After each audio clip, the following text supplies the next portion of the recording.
Hi, everyone. Welcome back to Mama Genius Hub podcast. I am so excited for Janine to come up here shortly because some of you I know out there have those teenage kids and you're ready to go like this with your hair because even my glasses are coming off because that was me this morning as we were talking about beforehand. And so she's here to give us some of those new perspective changes on how can we have those trusting relationships with our kids, how we can talk to them a little bit better, and really enjoy the teenage years rather than feel like you have to get through them. We'll be back in just a second. We'll get started in just a moment. Welcome to Mama Genius Hub podcast, where we support moms with big dreams from entrepreneurship to personal aspirations. I'm your host, Michelle Kaiser, and I'm here to help you unlock your potential in all areas of life. Join us as we explore strategies for thriving in motherhood while pursuing the dreams, the key to actually unlocking your genius. Subscribe now and embark on a journey to realize your fullest potential. Again, we're back with Jeanine Mouchawar, who is a parenting coach who helps moms and dads be their teenage go-to person. I just love the sound of that, your go-to person. Her parenting mastery program teaches new strategies to stop battling and create a calm, peaceful home so the children can thrive. Her approach allows parents to stop feeling at a loss and to start knowing what to do to feel close again. Parents reduce their frustrations and worries and help their children be the best versions of themselves, aka I call their genius. And so welcome to the stage, Janine. We're so excited to have you today. Thanks for having me, Michelle. Excited to be here. I just saw like you talk about kids. I'm like, the more parenting teenage coaches I can get on here, the better, because I know, and I think it was yesterday that I was with a different but we were talking about how to like rename, like we're always like the terrible twos, or just the phrasing that we put on some of these ages. And I know teenagers have that as well. And I think as we start to change that perspective to all of that and to redefine, my goal is that we have more joy and enjoyment with our teenagers and enjoy them while they're with us still. They're about to leave the house. Right. And we put in all that work. We want to just continue to enjoy being a parent and having a good relationship with them. And so I'm just so excited you're here. But I'm just going to dive right in because my first question always is, what is your why behind wanting to help parents with teenagers? Yeah, great question. I love to start with that. I think, my why in becoming a parenting coach is that I just felt like kind of what you were saying earlier is just really struggling when my kids hit the high school years. When they were younger, I parented intuitively, and yeah, things weren't always easy, as parenting never is, but I felt like the way I was parenting, I felt like I was helping my kids be the best version of themselves and thrive and happy, like we were talking about. But when we hit the high school years, I just felt like what I was doing was not being as effective as I wanted it to be. So, like, for example, my daughter was overachieving straight A student, so she consequently put a lot of pressure on herself and was overwhelmed and had some anxiety and stress. And what I noticed is how I was communicating with her about that, like, wasn't really getting rid of it the way I was hoping that I could. Or like my middle child, he was diagnosed with ADD and a learning disability at a young age. And so when we hit the high school years, he started like disconnecting from the family and his grades were plummeting. And then he ended up getting in with a group of friends that weren't a great influence and smoking pot. And, I just felt like, whoa, whatever I was doing seemed to further the disconnection and create a more exaggerated problem. And similarly with my youngest one, he was, in high school through COVID, and that has its own share of problems, and just the video gaming and isolating in your room. I remember thinking like, why isn't he more productive? It seems like he's so lazy. And the conversations I was having wasn't motivating him to make better choices. And so I guess all that to say, like, I was sitting there thinking like, I am a really smart, well-educated woman. Like, what is the problem here? Why can't I be the effective parent I want to be? And why are there like no resources out there that I felt like were really working for me? So I went and did a deep dive and found information in cognitive behavioral therapy, dialectical behavioral therapy, conscious parenting, and learned all these new strategies and different ways to communicate with with my teenagers that really just transformed my relationship. And I was left feeling like, wait a minute. Everyone should have access to this information, not just me. And so that's why I went and got my life coaching certification and why I coach parents now, preteens, teens, young adults, moms, and dads, and help them have that relationship that we want, that we talked about. I love that so much. Is start with a need that you had, filling that void, and really think. And those of you listening out there right now, moms, I really want you to feel that right now. Most of this entrepreneurship or these things come from a need that we're feeling in ourselves, and how do we get to the other side of that? I mean, that was for me with this, is feeling that loneliness in motherhood and wanting to come through the other side of it and have a different conversation with the moms around me than the complaint fest. I see, Janine, you're doing the same thing with, like, how do we have a better conversation with our. It shows that I'm still live with everyone, but I think maybe Michelle had an internet issue, unfortunately. So we can give her a minute to hopefully hop back in the studio and join us here. Um, yeah.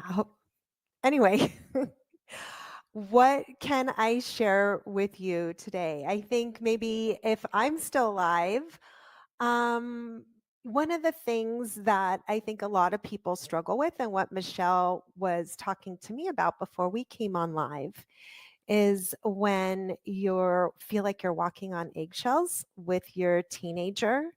And oh, there she is.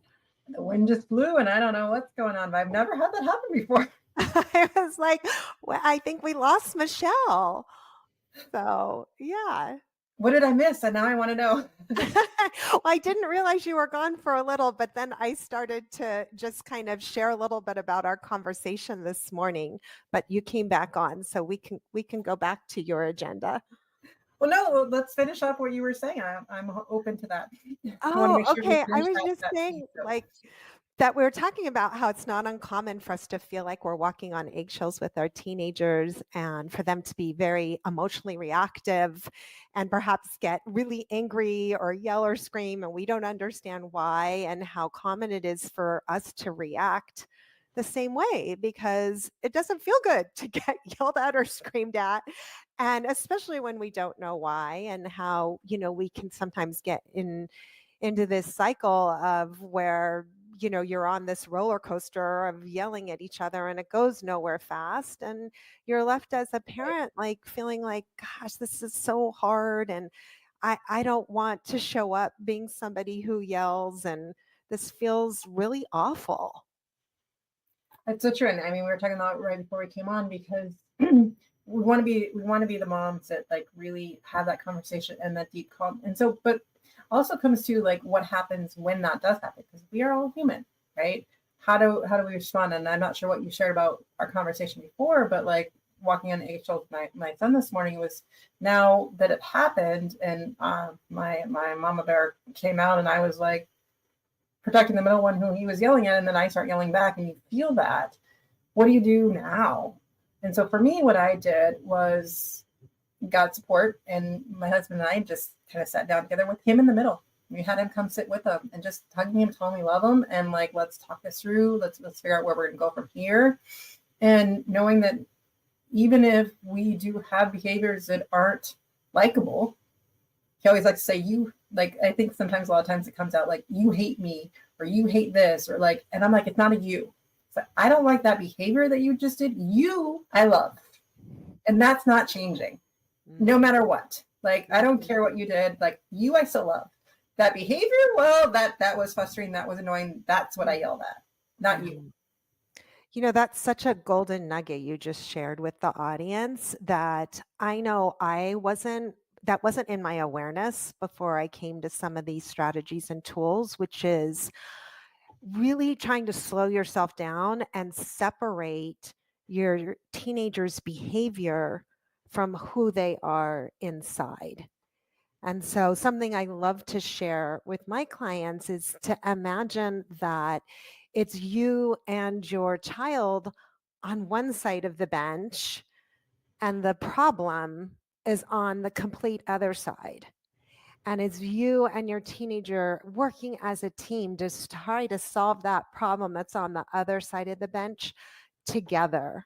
I And love that. so really seeing like the struggle. So for example, with what happened with your son this morning, it's like seeing the struggle that, hey, he hasn't learned yet strategies to manage his anger, his frustration, and how to, he doesn't have coping strategies yet or skills to tolerate that anger and frustration. And that's an opportunity as a parent to teach that and to guide. And, I love how, listen, we're going to all lose it, right? Like our teenagers trigger us, and that's just a fact. But I love how, yeah, exactly, poking the bear.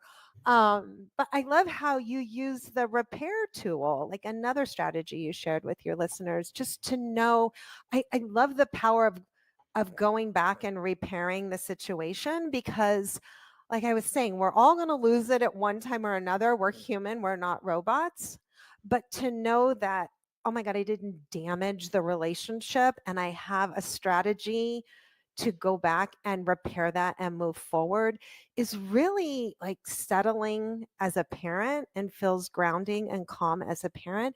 And it's very healing to your child because they realize, like, okay, look at mom taking responsibility for losing it and not shaming me for getting enraged with her, and instead looking at this as, hey, we're both struggling here. Let's solve this together. And you've just demonstrated that so beautifully. Well, thank you. We turn on the interview to you right now. But it's so true about the format of this, all of how we start to take accountability for the things, and we want our kids to do the same. But again, as I say on this, it always comes back to us being that role model for our kids, because that's what they're going to see. And we'll come back in just a moment. Attention mompreneurs. Do you feel like you're constantly juggling the responsibilities without a moment to yourself? It's time to pause and reflect with our Mama Genius quiz. Tailored for busy mamas like you, this quiz will help you identify what's blocking your path and inspire you to harness your unique strengths. Transform how you manage life and business, find your rhythm, and ignite your joy. Visit mamageniushub.com today to discover your Mama Genius. And that's mamageniushub.com. Now we're back, and I really want to dive straight into some of your strategies to having that deeper conversation, especially, I mean, you can, as you start to, a lot of you in this situation, you start to see your kids make that change, and they're really learning how to navigate that. And honestly, we have to remind ourselves that it is a navigation, that it is about their brain is really actually detaching from their heads, and the things that, and as adults, even though we're triggered, how do we, like, that's why this is so important that we fill our cups first. But now what happens when we're talking about what, so you gave some strategies to the repair, to those things. I know your focus also is on that listening. And so what are some of the ways that you suggest that we do that? What are the ways I suggest we listen more deeply? Or any way to have that deeper relationship with them, however you want to. Yeah. I think the first step is kind of understanding maybe why we feel we don't have it. And the way I talk about it is, I feel like most of us are working from this outdated parenting approach that's based on rules, rewards, punishments. And in essence, we see something they're doing and we want it to stop.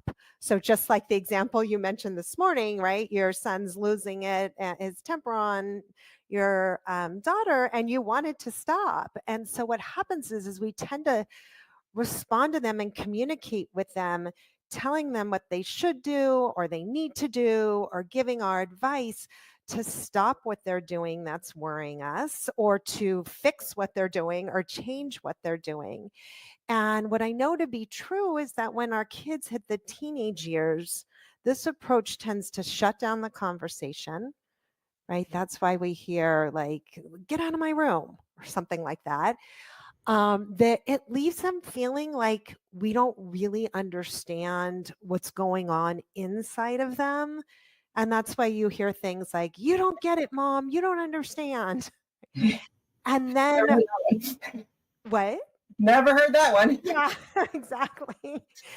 And then when 1 and 2 happens, right? When the conversation gets shut down and they're feeling like that you don't understand what's really going on inside of them, we get more worried, more scared, more angry. We tend to tighten the reins, right? The rules come out, the punishments, the punitive consequences come out, and then it's just you're on that merry-go-round, right? They disconnect more, they're more angry, and you completely miss solving the problem at hand.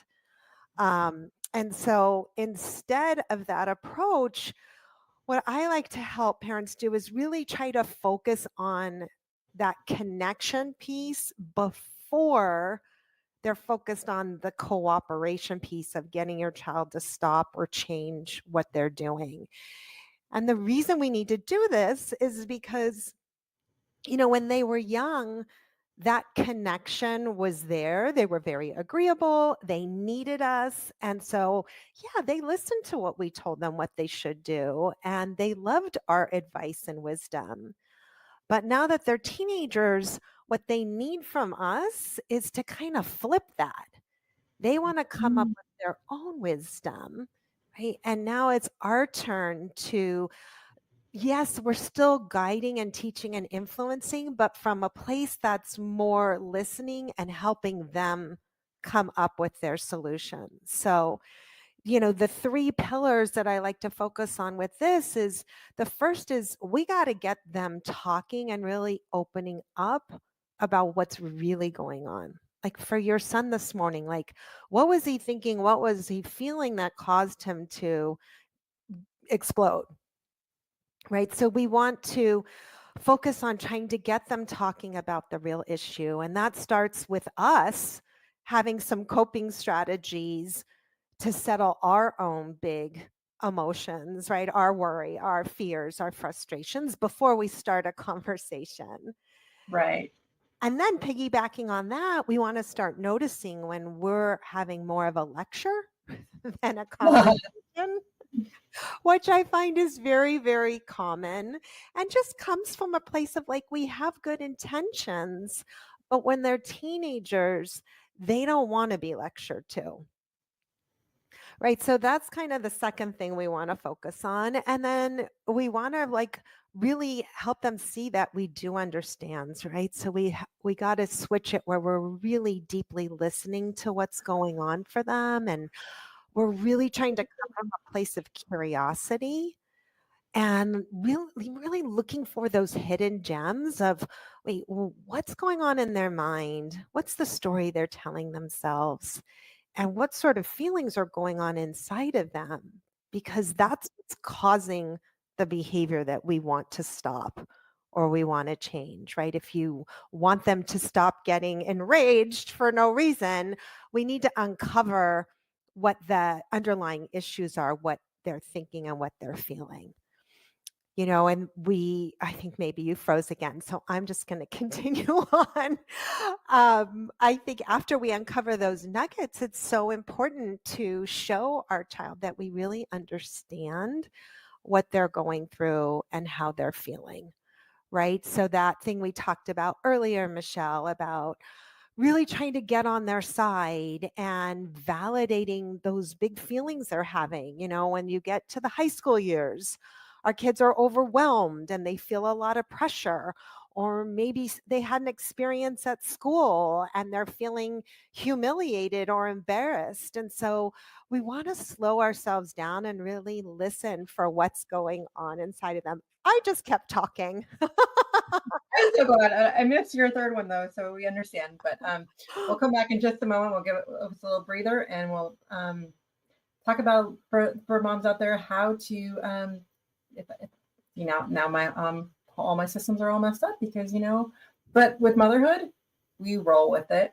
and we support each other. So we'll be right back in just a moment. And this is about talking to somebody about the support. Do you ever feel like your own dreams are fading on you as you focus and keep everything together for your family, or been buried under laundry and school runs and endless to-do lists? They're so deep, you don't even know what they are anymore.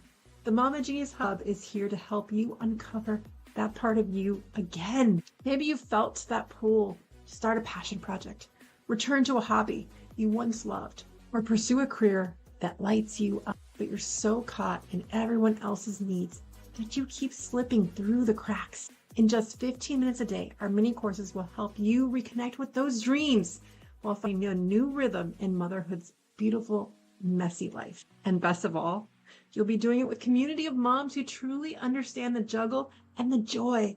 The Mama Genius Hub is a community who've been there and are here to support and inspire each other every step of the way. It's time to rediscover your spark, live in your genius, and inspire your kids by showing them how to follow their own passions. Join the Mama Genius Hub today and start creating space for you again without guilt and doing it solo. Come to www.connectingmamas.com for more details. And we're back. So really want to get into that support and that idea. So when I left off, again, I've never been kicked out of an interview twice now, but thank you, Janine, for rolling with it and being such a great superstar guest. So when I left off, we were talking about doing it with a place of curiosity and really listening to our teenagers. I mean, we kind of covered a little bit when we talked about my situation about that you even used a different word that I haven't heard before. I forgot what you said, but it was the repair of it all. So, because things are going to happen. So what are some ways now, how do we make that a stronger connection, or what are some of the things that we need to do as parents to make that to move forward with that? Yeah. So when I think you got booted out of our room, I was talking about getting curious and really listening to like what our children are thinking, like what stories, what narratives are going through their mind and how they're feeling inside, and then to validate those feelings so they feel like nothing's wrong with them. And like they feel like, hey, what I'm going through, if I'm feeling overwhelmed or pressured or humiliated or embarrassed, there's nothing wrong with me for feeling that way. That's completely normal given the situation that's going on. And so that's part of being on their side and being on their team. You'll start hearing less, Mom, you don't get it, you don't understand, when you slow down and really listen for how they're feeling and validate those feelings. And then the last strategy I was offering is just, try to catch yourself when you're telling them what they should do or need to do. And instead tell yourself like, okay, wait, no, they don't want to hear that, but I do still want to help them. And so I want you guys to think about, how can I help my kids help themselves? And so instead, like when you catch yourself saying, hey, you should do this, or you need to do this, or offering your advice, just a great strategy is like, just say to yourself, wait, how can I ask a question in this situation versus telling them what to do? Right. So for example, like if we take your poor son, we're using him for all of our examples today, but instead of saying, hey, stop yelling, you shouldn't yell at your sister like that, right? You could turn it into a question like, hey, you seem really angry. What's going on? Right. And as we continue the conversation, you can ask like, what might you do differently next time you feel that rage building up in your body? Versus telling him like, well, you need to do this and you should do this, and right, all this sorts of things. Yeah. So it's kind of what I was talking about earlier, where we're flipping our roles. We're still giving our guidance and our wisdom, because most of us has a lot of wisdom to offer, but it just is a matter of learning to shift our communication of that wisdom into formulating questions and guiding our kids towards better choices. I love that so much. And I love how you're putting that together. I think also one of the things I want to throw in there to add to that is also sometimes those conversations can't happen in the midst of it. And so taking a pause. And so like I did, and being on the couch and we were having some of those questions and going, what can we do differently? And knowing when is a good time to do that. And then all of a sudden I realized, actually, as we're sitting on the couch, I realized what time it was. Like, okay, he's going to be about to, if he doesn't start moving, because it's time for school now. So it's like, then the shift, like, okay, time's over. Like, I'll continue with him, but like being cognizant of those things as you're moving forward with your teenage kids and keeping, but letting them navigate it a little bit more. And I think that's what this was about. And it's funny that you said that, because I was already like, what am I going to take away from him? What am I going to do? I'm like, no, stop. like that is our instinct, our natural reaction to do those things. That's also what we've been taught, what happened to us. And we're like, well, we turned out fine. The question is, can we do things a little bit differently? Can we start to nurture them, and they're going to be out of our houses soon. And that's what I think. I had a conversation of just like with my daughter once, of just like some of the things that was happening. I'm like, I'm not with you all the time. Like, it's now time for you to start making some of these decisions for yourself. And you decide if this is a good choice or not, because when you're off with your friends, I'm not there to be. Right now, you can ask for my guidance and suggestions on these things, but soon we're not going to. And I think since I've been kicked out so many times, we're about to run out of time. But I do want to ask you our last question. So I think you're going to have a great answer for us. What is a common misconception about motherhood you think holds many adults back truly stepping into their genius? You know, Michelle, I think the biggest misconception, and I hope your audience is really listening to this and takes it to heart, is that we should know how to be an effective parent. Because just take a moment and think about, like, okay, wait, this is the most important job that we do. And we were never educated on how to do it well. We're just supposed to trial by fire, figure it out. Most of us just end up parenting the way we were parented, and we're in a different culture. And our kids have different needs than we did. And honestly, you know, that sort of parenting method was parenting through power, exerting our power and control over our children. And there's better ways. And so I think the biggest misconception is, I think, like, at least that this is how I felt, and I hear this from my clients all the time, is they feel like they should know how to be the perfect parent, right, or the best parent. And I just, you know, I just feel like, guys, there's no way. How can you do that? If you're an attorney, or, you know, you're a doctor, like, you go through years and years of education to be knowledgeable about your profession.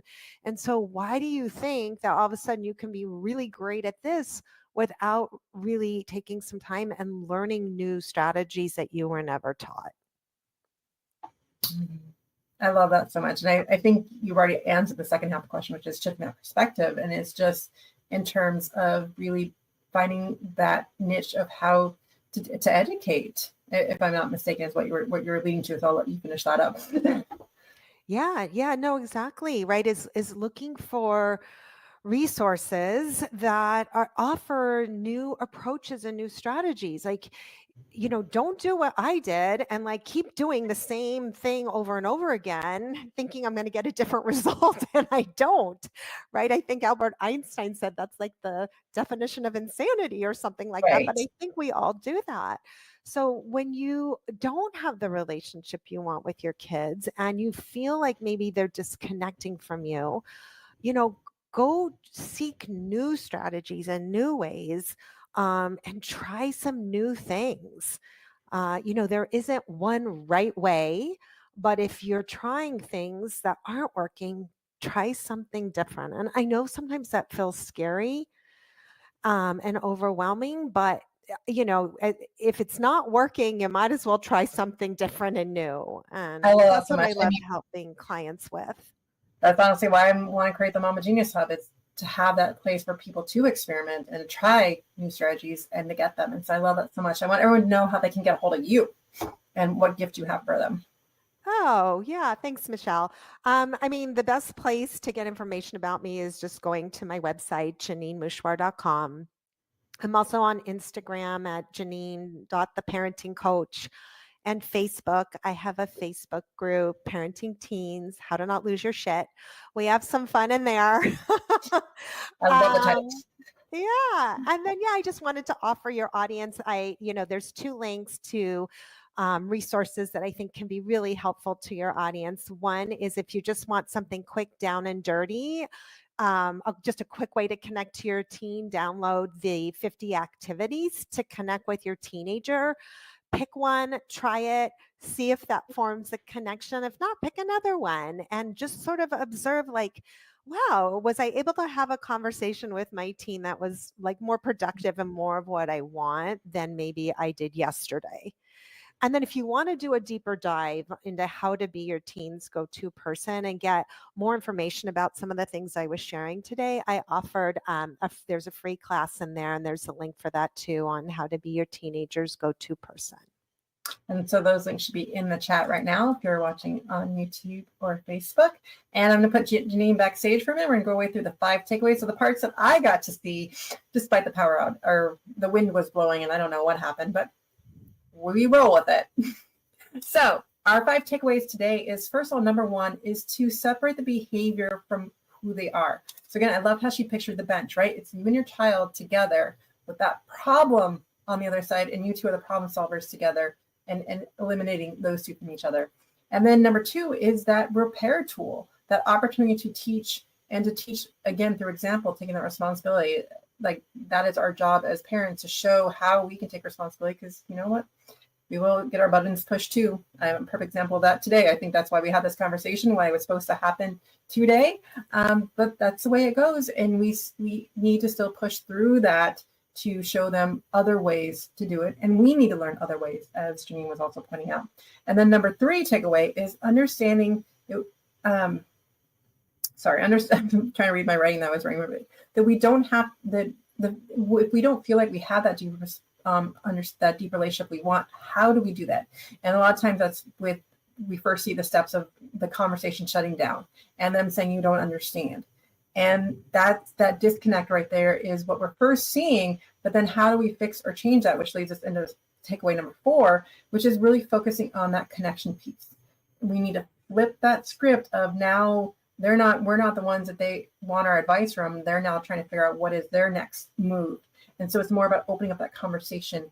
And almost in a way I kind of want to summarize is like being their coach rather than helping them guide through their own decision process making, because they are going to be on their own soon. They are going to be the ones out there having to make their own decisions. They're going to be out with their friends, and you're not there to hold their hand through it. So we need to start teaching them those skills to have those conversations ahead, which leads us into number 5, which is nothing is wrong with you. That when they're feeling that way, it's to start asking those questions more often, such as myself this morning, asking my son, where is that anger coming from, or what's wrong? And you may not want to do that in that specific situation if they're still angry, but then to go to that repair moment and come back and make that conversation happen and not walk away from the conversations. That's how we keep having those connections. I want to bring Janine back up for her final takeaway.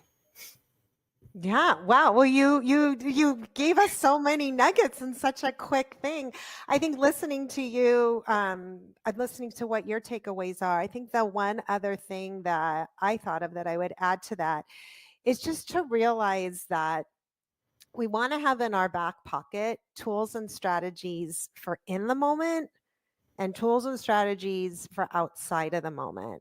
And so to your point, and your son, so sweeping a guinea pig, right? But to your point, it's like, if emotions are firing on all fronts for ourselves and our kids, right? In that moment, you're just trying to calm the situation down and really save your teaching moments, your influencing, your guiding, your motivating moments for when emotions aren't all fired up.